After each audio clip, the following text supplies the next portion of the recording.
So dear student, the another way to find the outliers directly is from the chart option in Excel. So what we have to do, we have to go for a insert chart option.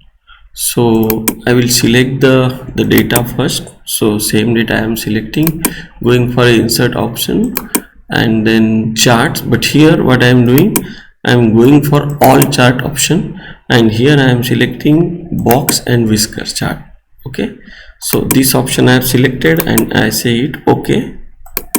Now this is the chart I am getting here, but what I have to do is I have to right click this and go for a add data label option.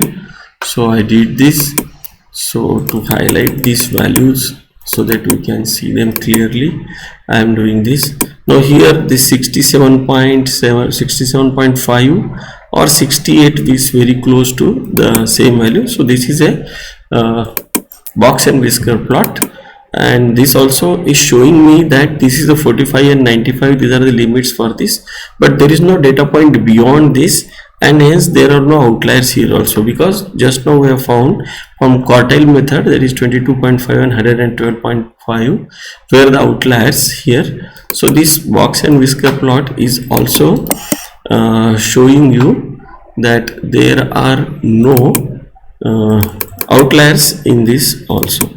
Thank you so much. So this is a direct method to find the outliers. So these are those three quarters actually, quarter 1, quarter 2 and quarter 3. Thank you so much.